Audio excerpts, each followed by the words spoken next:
Usually what I do with the loop lined ones is also one edge and then the other edge, and then there's no room for it to move anywhere.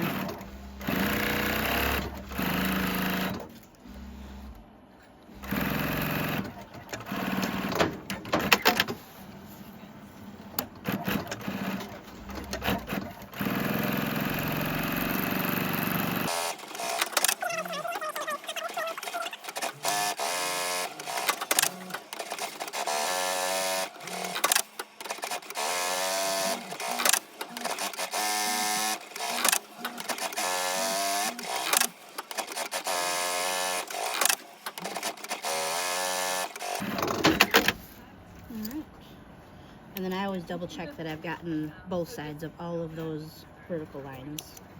It'd be terrible to get to the end of it and find out that it's not there. Okay. Once we have that prepped, then we can put the two pieces of curve together, the thermoplastic. So I always put them hooks on here, the clips, to make sure that they're lined up and they're not going to move. Also, this has a smooth side and a textured side, so if you put the smooth sides together, they sit better together. If you have the textured sides together, they tend to move off of each other. And so you make sure your buckle, you want to have that smaller structure or that thermoplastic up facing upward. You're going to line your buckle up with that buckle on the thermoplastic, and then insert that back laminate piece through the buckles. With the tubes buckles, you can do that later. I just get in the habit of doing this first so I don't make that mistake on a rock buckle.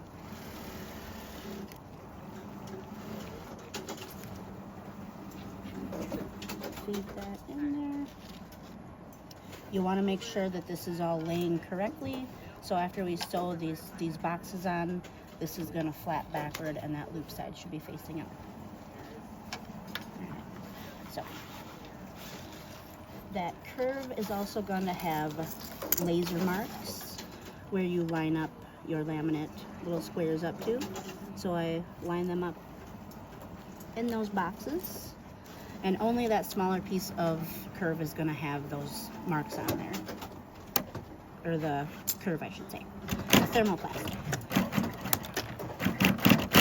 Oop, one stitch too far.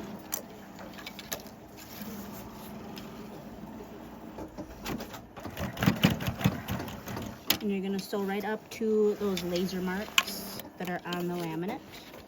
If you go too far, you're making the next step extremely difficult for yourself. So do not go past those.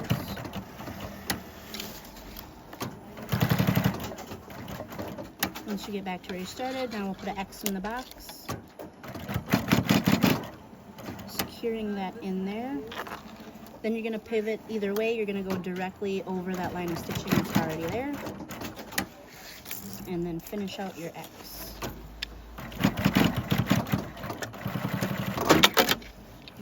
And we'll do that on the other side.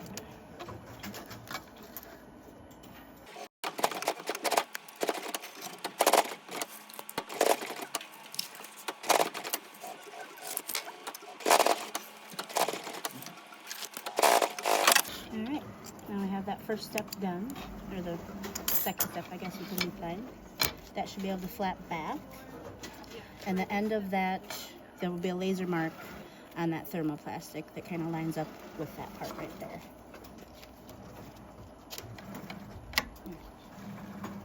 Now, we'll put that front laminate piece on. And so what we're going to do is do that first line of stitching. We're just sewing this part first with just that thermoplastic and just the one layer of the laminate. So making sure those are lined up. And this is a step where you want to make sure you do not sew past those laser marks when you were doing your X. The smaller area you have right there makes it difficult, and it's going to want to push you off of that thermoplastic. So making sure your thermoplastic and your laminate are lined up. Make your back tack all the way from one edge, or a 3 to 5 inch or stitch back tack, and then go across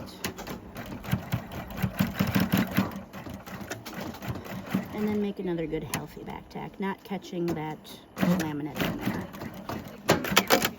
Alright. And always double check what it looks like on that side. That looks good. Now we're going to line up the edge of this. Make sure your laminate or all of your layers line up. And I always start sewing this with the face of it facing up.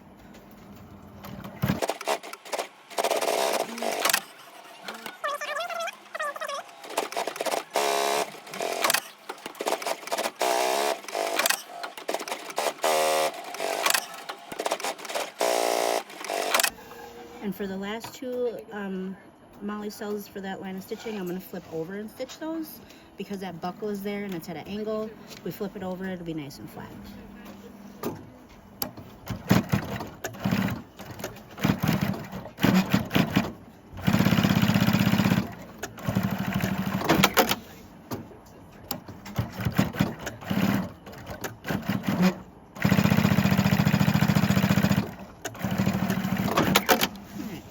Double check it, just make sure my stitching looks nice and neat. If your stitching gets loopy or anything, you'll want to take it out and fix it. And so for the elastics, it's going to be hidden, but we still want to make sure that the good sides will be facing out. So that good side will be facing out on that side. And I'm lining that up between the thermoplastics up to that laser mark, so it's a 1/2 inch. And then same with this, I'm going to have that good side facing out on that side. Have that lined up, and then we're going to put a line of stitching all the way into this corner to that one.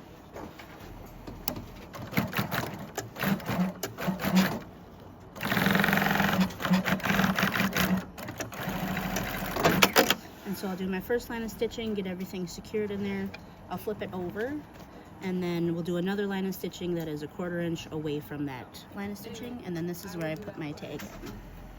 So that tag will be in the very middle of that molly row.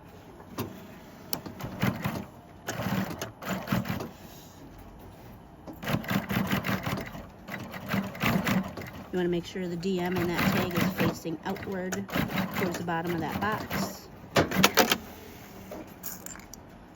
And then after you have both of those lines of stitching, we will secure both ends. That will be at 1/8 inch. You don't want to catch that elastic in there.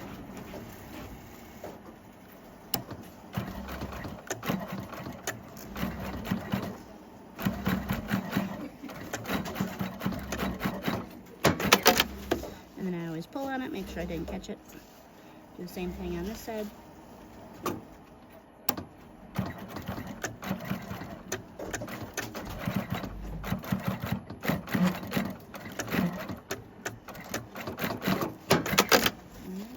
Check it again that we didn't catch it, and that's good. Alright, then we'll add in our end piece. So for the hook and loop, what I normally do is I'll sew the 3 sides around and then insert it on there and then do one of the final steps.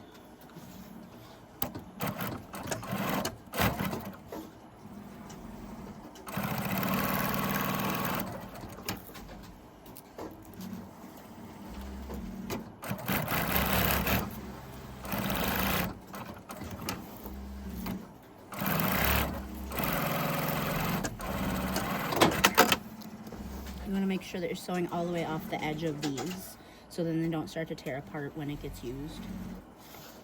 Alright. The hook side will be on the back of the cummerbund, which was also in a loop lined one. You'll have loop on that side too. So you'll sandwich that elastic in there. This hook and loop piece should line up with those laser marks. Just scoot it up to the laser marks, not past. Alright. And then you're going to measure 2 inches from the very edge of that cummerbund. So 2 inches, that's where I'm going to put a line of stitching in. So get my back tack started, hold my seam gauge down here, and keep it at a nice straight line.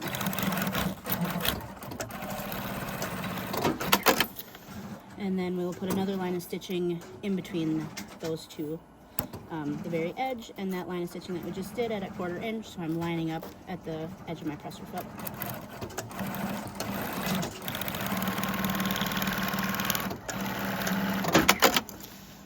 And then I always yank on it just to make sure that I didn't catch any of that laminate that's in the side of there.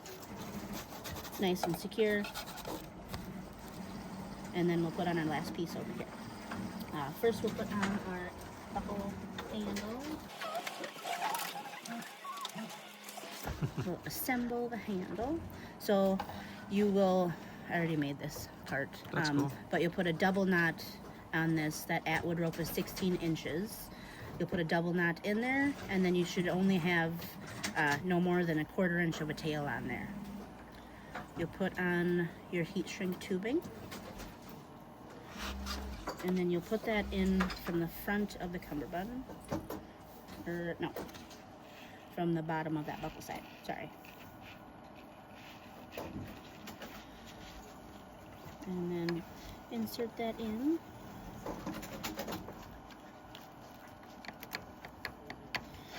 And then that gets heat shrunk at the end.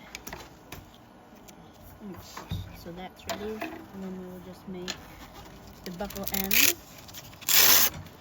So I take the other end of that tube buckle, I fold it, or I put it on, you'll get this little squadron tab that's attached to all the other laminate, and then I just fold it over and tack it down, so then when I put it inside here, it has no room to move.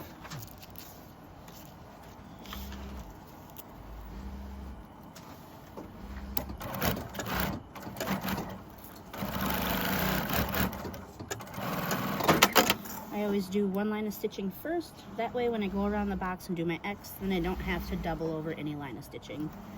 It kind of helps, makes it a little faster. So you'll line up that piece of laminate here. Should fit directly in that 5x5 square. Get all that lined up. And then you'll sew around the box and then put an X in it.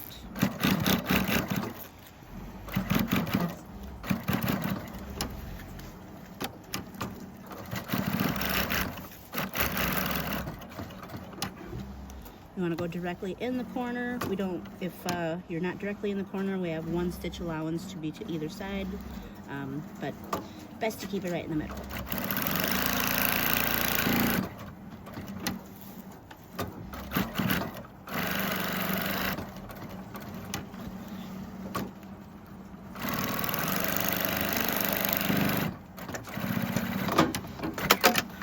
Alright, clean up my tails. Attach the buckle, and that's a cummerbund.